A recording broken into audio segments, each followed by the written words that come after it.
We don't have a great understanding of the actual technology that has now surrounded us. But just to sum things up, we live in a piezoelectric world.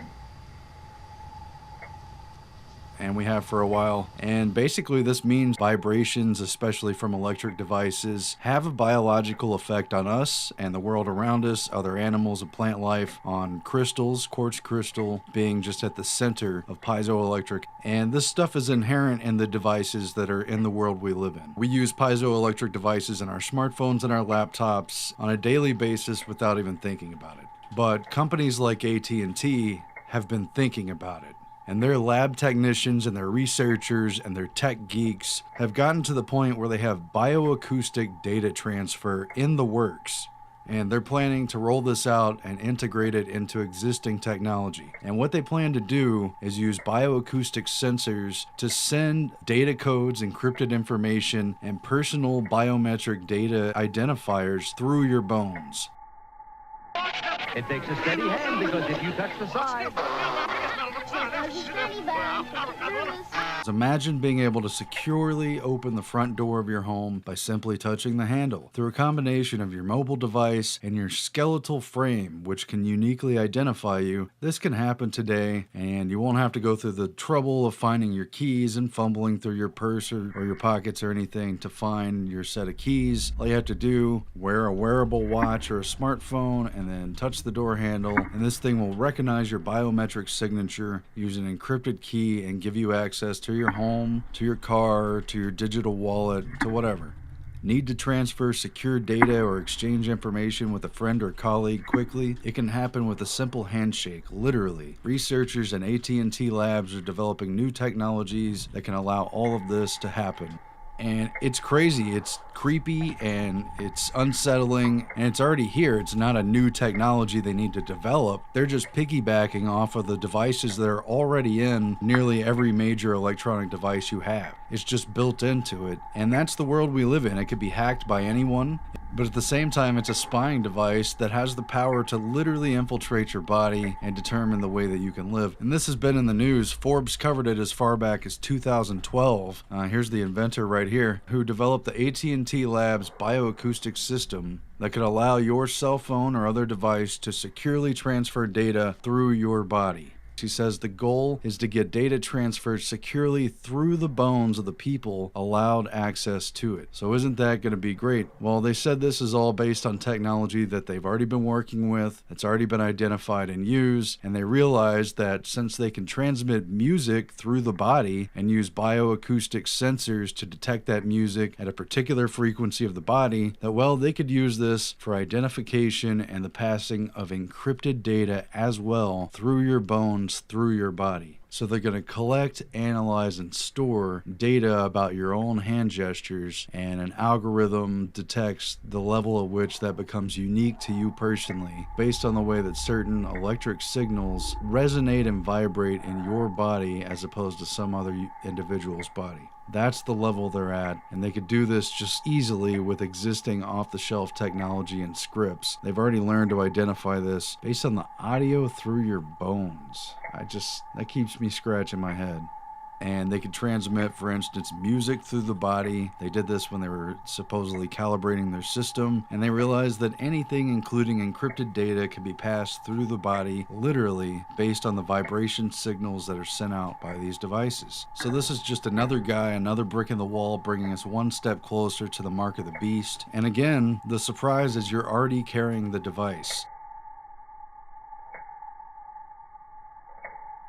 A wrist-adaptable wireless apparatus invokes functions of a portable wireless device, a processor for at least one piezoelectric contact microphone that receives the acoustic signal data, a storage facility for storing your gestures and patterns of your finger movements, a processor that is operative to compare those acoustic signals with what's stored in the data based on your finger movements and gestures. It detects a substantial match, and then it wirelessly transmits a signal that operates the input user command. And they've got all this worked out to an exact science. It's miniaturized, it's incorporated in every device you can think of, and good luck getting around it. Better just to at least be aware of it and know what you're getting into.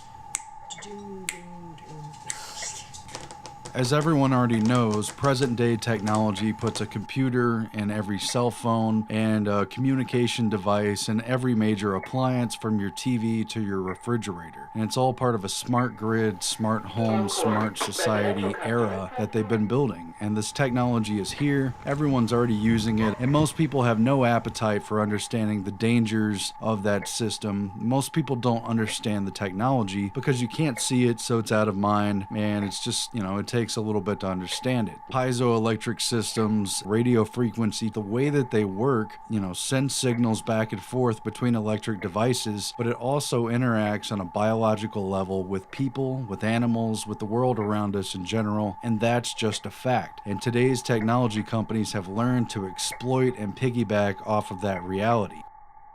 The capabilities for this are already built in. You can opt to use it, and maybe it's for good. Maybe it would help people with special needs and handicaps. Maybe it'll make it more convenient to get into your home and keep track of your things, your passwords, and your physical keys. But it's also a system that is already in place and can be exploited and hacked by a government agency or a rogue agent or someone who means you harm. It's simply the world we live in, and that's a tough pill to swallow, but there it is. It works on the basis of identifying your particular hand gestures and transmitting control signals to and from the phone corresponding to that and positively identifying who you are. In the summary at the end of the patent, he again talks about the simple finger gestures concurrent with the audio signals sensed, learned, interpreted, encrypted, and broadcast to remote devices or to your mobile device that all interact with your body, with the electric signals, with the technology, and with the access that you're going to be granted in this technological control grid of the future. Right, this is just one application just for identification and everything, but there's so much more they could do with it. And the question of whether it's detrimental or actually beneficial is a much larger question that science has begun exploring. And now you see articles like this one in Global Advances in Health and Medicine Journal from 2014, Life Rhythm as a Symphony of Oscillatory Patterns. Electromagnetic energy and sound vibration modulates gene expression for biological signaling and healing. The ability of music to modulate blood pressure, heart rate, respiration, EEG measurements, body temperature, galvanic skin response, immune and endocrine function, ameliorating pain, anxiety, fatigue, depression, etc. And so now you've got modern scientists who are studying the effects of electromagnetic energy on the body, quoting from and validating the philosophy of Indian mystics and Sufi musicians. And they've got this quote that says, "A person does not hear sound only through the ears. He hears sound through every pore of his body. It permeates the entire being, and according to its particular influence, either slows or quickens the rhythm of blood circulation, wakens or soothes the nervous system. It arouses a person to greater passions or calms him by bringing him peace. According to the sound and its influence, a certain effect is produced. Sound becomes visible in the form of radiance. This shows that the same energy which goes into the form of sound before being visible is absorbed by the physical body. In that way, the physical body recuperates and becomes charged with new magnetism." So that's pretty stunning. They're going to use this as a means of communication and ID verification, but it's also having biological effects on the body. Only a lot of these devices and electronics go off of the 60 hertz electric cycle, and they've actually been shown to have detrimental effects. So I don't know if they've taken that into account, but if they haven't, this could prove to be a dangerous technology in that way. And so AT&T always has been more than just a phone company. And they're even more than just a surveillance system for the NSA, although that's clearly part of it.